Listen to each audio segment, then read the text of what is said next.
नमस्कार दोस्तों, मेरा नाम है आशीष राठौर। दोस्तों, आज की वीडियो होने वाली है हमारे देश की पहली हाइड्रोजन ट्रेन के ऊपर।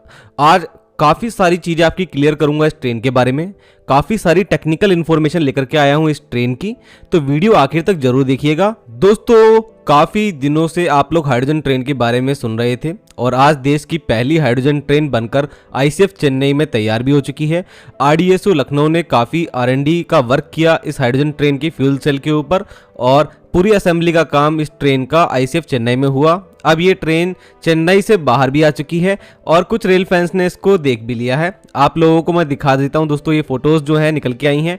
तो दोस्तों, ये जो हाइड्रोजन ट्रेन है ये अब जा कहाँ रही है, तो दोस्तों आप लोगों को मैंने बहुत पहले ही बता दिया था, ये ट्रेन नॉर्दर्न रेलवे को अलॉट हो चुकी है। तो नॉर्दर्न रेलवे अब इसके रेक के ऊपर लिख कर भी आ चुका है। ये ट्रेन नॉर्दर्न रेलवे में जिंद से सोनीपत के बीच में चलने वाली है। जिंद में इसके हाइड्रोजन फ्यूलिंग के लिए स्टोरेज जो इंफ्रास्ट्रक्चर तैयार करना था वो भी तैयार हो चुका है, इलेक्ट्रोलाइजर भी लगाया जा चुका है, तो रिफ्यूलिंग वहां पर इसकी हो जाया करेगी। ये ट्रेन हमारी एक ओल्ड डीईएमयू के प्लेटफॉर्म पर ही बनाई गई है, तो उसके अंदर मॉडिफिकेशन किए गए हैं। जो पुराना सर्किटरी लगी हुई थी उसको हटाया गया है, फिर उसके अंदर यहाँ पर डिफरेंट मशीनरी जिसमें हाइड्रोजन फ्यूल सेल मौजूद है वो सब इसके अंदर इंस्टॉल किए गए हैं। 2 पावर कार इस ट्रेन के अंदर है, तो 2 पावर कार मिलाकर के टोटल 10 कोच की ट्रेन हो जाती है। तो दोस्तों, ये ट्रेन आईसीएफ चेन्नई से चल करके दिल्ली आ चुकी है और दिल्ली के शाकुर बस्ती रेलवे यार्ड जो है वहां पर ये मौजूद है। और ये ट्रेन वैसे ही आई है जैसे हमारी कोई भी नई ट्रेन बनकर के जब दिल्ली आती है तो शाकुर बस्ती में उसको खड़ा किया जाता है।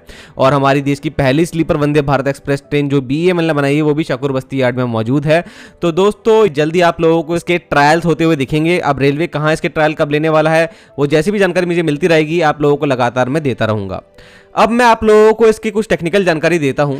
जो इसकी पावर होने वाली है ट्रेन की, तो वो 1200 एचपी बताई गई थी शुरुआत में और खुद रेलवे मंत्री ने भी ट्वीट किया था। लेकिन बाद में कुछ डॉक्यूमेंट्स में भारतीय रेलवे ने दिखाया कि ये 1600 एचपी की ट्रेन होने वाली है। लेकिन अभी भी कोई क्लैरिटी नहीं है दोस्तों, क्योंकि अभी एक रेलवे ऑफिशियल जिनसे मेरे को ये जानकारी प्राप्त हुई है तो उसके अकॉर्डिंग दोस्तों अभी भी वो उसको 1200 एचपी की ट्रेन बता रहे हैं। तो वही मान के चलते हैं और कुछ टेक्निकल जानकारी मैं आप लोगों को इसके बारे में देता हूं और उसके आगे कुछ और भी इंफॉर्मेशन ऐसी देनी है जो आप लोगों को जरूर जाननी चाहिए। तो 1200 एचपी की पीईएम फ्यूल सेल टेक्नोलॉजी के ऊपर बेस्ड ये ट्रेन है जिसके अंदर 1200 एचपी का पीईएम फ्यूल सेल मौजूद है ट्रेन के डीटीसी पावर कार में। दोस्तों, इस हाइड्रोजन फ्यूल सेल के अंदर जो केमिकल रिएक्शन होता है, इसके अंदर केमिकल एनर्जी का कन्वर्जन सीधा इलेक्ट्रिकल एनर्जी में हो जाता है, जिसमें हाइड्रोजन और ऑक्सीजन का कॉम्बिनेशन होता है। और यहाँ इलेक्ट्रॉन का जो फ्लो है वो जो प्राप्त होता है केमिकल रिएक्शन के जरिए, जिसमें कैटलिस्ट के तौर पर कैथोड काम करता है। तो वो जो पूरा प्रोसीजर है उसके जरिए यहाँ पर इलेक्ट्रिसिटी जो है प्रोड्यूस होती है केमिकल एनर्जी से। सबसे पहले मैं आप लोगों को दोस्तों ये भी चीज क्लियर कर दूं, ये ट्रेन एक इलेक्ट्रिक ट्रैक्शन के ऊपर ही चलने वाली है। मतलब हमको इलेक्ट्रिसिटी की जो सोर्स है वो तो हमने हाइड्रोजन बना दी, हाइड्रोजन फ्यूल सेल से हमें इलेक्ट्रिसिटी मिल जा रही है, लेकिन बाद में इस इलेक्ट्रिसिटी का यूज हमें मोटर चलाने में ही करना पड़ रहा है। तो मोटर का जो आउटपुट है वो एचपी में निकलता है, तो उसके अकॉर्डिंग यहाँ पर एचपी जो है वो यूज किया जा रहा है।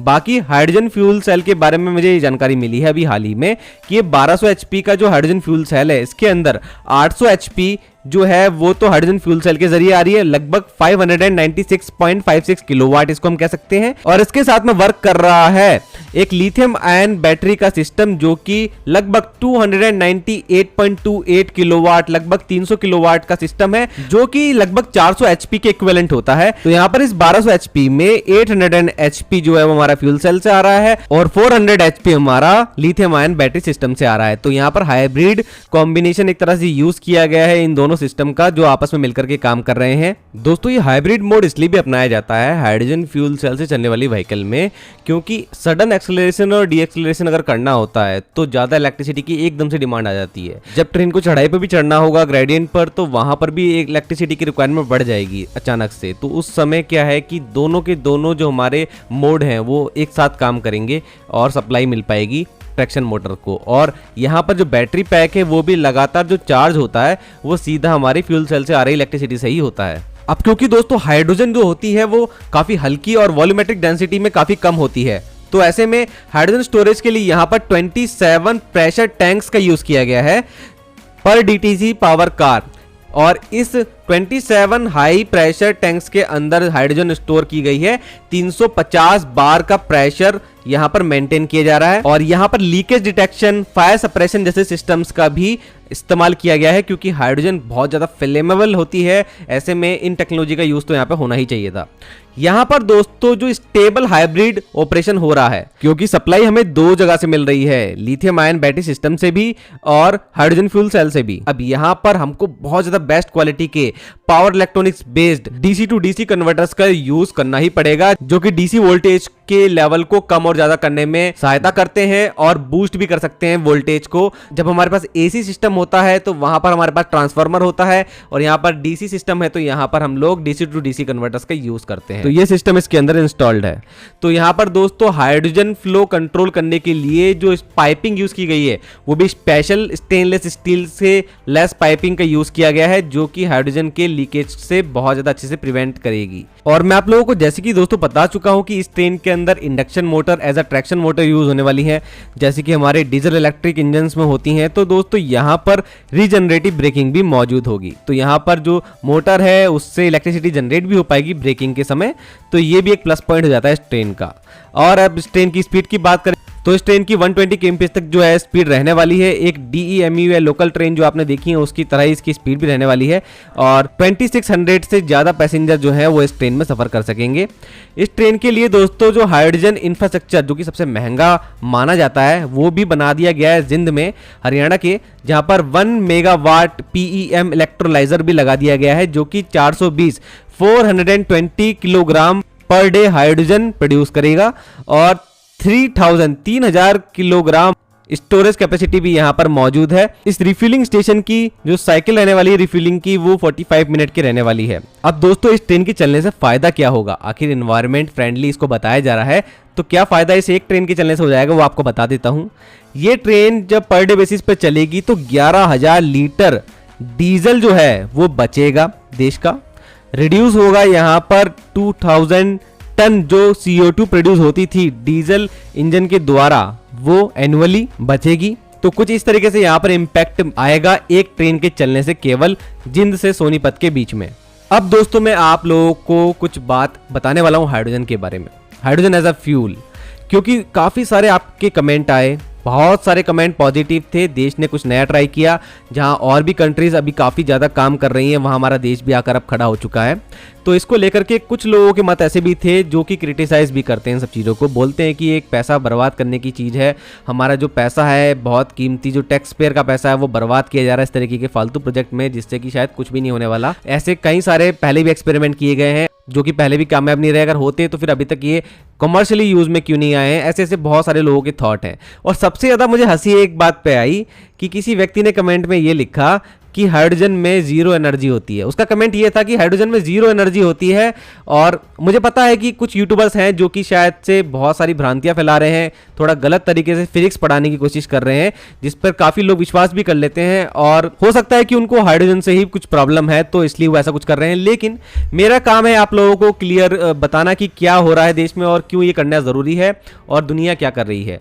देखिए, सबसे पहले आप लोगों को बता दूं कि हाइड्रोजन जो है इसके बारे में दुनिया पहले से जानती थी कि इसके अंदर बहुत ज़्यादा एनर्जी मौजूद है। अगर हम इसका कंपेयर करते हैं पेट्रोल से या फिर हम डीजल से भी इसका कंपेयर करते हैं तो काफ़ी ज़्यादा एनर्जी कंटेंट होता है बाय मास हाइड्रोजन के अंदर एज कंपेयर विद गैसोलाइन, और डीजल से भी हम कंपेयर अगर करें तो काफ़ी एनर्जी इसके अंदर है। लेकिन दुनिया इसका ट्रांसपोर्टेशन के क्षेत्र में फ़ायदा क्यों नहीं उठा पाई अभी तक, क्यों इस तरीके के व्हीकल यूज़ नहीं हो पाए। हालांकि दोस्तों भारत में अपने ग्रीन हाइड्रोजन प्रोजेक्ट 2030 के according hydrogen fuel cell based buses उतारने का जो टारगेट रखा है उसके तहत NTPC के द्वारा अभी लद्दाख के लेह में शुरुआत कर दी है इस तरीके के हाइड्रोजन फ्यूल सेल बसेस की। दोस्तों कमर्शियल स्पेस में तो हाइड्रोजन के व्हीकल आना शुरू हुए हैं, लेकिन इनका मास अडॉप्शन क्यों नहीं हुआ है अभी तक और हर एक व्यक्ति तक हाइड्रोजन व्हीकल क्यों नहीं पहुंचा है। क्योंकि ऐसा इसलिए दोस्तों क्योंकि हाइड्रोजन के अंदर एक बड़ी कमी है, और जो ये इसकी कमी है इसकी वजह से ही इसको ना तो स्टोर करना आसान है, क्योंकि स्टोर करने में भी काफ़ी पैसा लगता है, इंफ्रास्ट्रक्चर जो है इसका महंगा है। तो ये जो इसकी कमी है दोस्तों, बहुत ज़्यादा आम भाषा में आपको बोलूँ तो आपने कई बार सुना होगा हाइड्रोजन सबसे हल्की गैस है। तो ये जो इसका हल्कापन है इसको ही हम थोड़ा सा और टेक्निकली समझते हैं।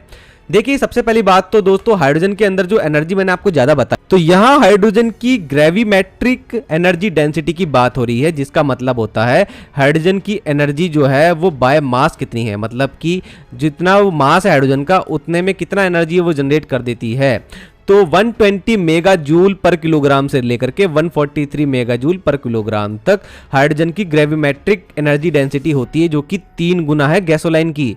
गैसोलाइन और डीजल के मामले में दोस्तों 45 मेगा जूल पर किलोग्राम यहाँ पर ग्रेविमेट्रिक एनर्जी डेंसिटी होती है। तो आप लोगों को साफ अंतर दिखाई दे रहा होगा। तो बायोमास तो यहाँ पर हाइड्रोजन में एनर्जी ज्यादा है गैसोलाइन से, लेकिन जहां पर हाइड्रोजन मार खाती है वो है उसकी लो वॉल्यूमेट्रिक एनर्जी डेंसिटी, जो कि अगर हम गैसवस फॉर्म में बात करें हाइड्रोजन की तो 0.01 मेगा जूल पर लीटर होती है। और इस वजह से हम लोगों को बहुत बहुत ज्यादा हाइड्रोजन की जरूरत पड़ जाती है कंपेयर विद गैसोलाइन, एक सेम अमाउंट की एनर्जी जनरेट करने में, जो कि हम लोगों को रिक्वायर्ड है। तो यही कारण है स्टोरेज बहुत महंगा हो जाता है। और गैसोलाइन के मामले में अगर हम इस वॉल्यूमेट्रिक एनर्जी डेंसिटी की बात करें तो 32 मेगा जूल पर लीटर तक हो जाती है, और डीजल के लिए भी आसपास ही रहती है। तो अगर इसका स्टोर करना है तो लिक्विड फॉर्म में ये होते ही हैं और इजीली टैंक में स्टोर हो सकते हैं। तो इजी स्टोरेज होना ही यहाँ पर जो गैसोलाइन है उसका सबसे बड़ा प्लस पॉइंट है ओवर हाइड्रोजन। और हाइड्रोजन के जो स्टोरेज है उसके लिए दोस्तों हाई प्रेशर टैंक्स का यूज करना ही पड़ता है, जहां पर 350 से 700 बार का प्रेशर जो है वो टैंक के अंदर रहना चाहिए। तो स्पेशल टैंक्स होते हैं और स्टोरेज इसलिए महंगा हो जाता है, इंफ्रास्ट्रक्चर जो है वो हाइड्रोजन स्टोरेज का इसलिए महंगा हो जाता है। यही कारण है कि अभी तक इसको हम व्हीकल्स में ट्रांसपोर्टेशन के लिए यूज नहीं कर रहे थे, क्योंकि इंफ्रा जो है वो डेवलप करना ही काफी महंगा है।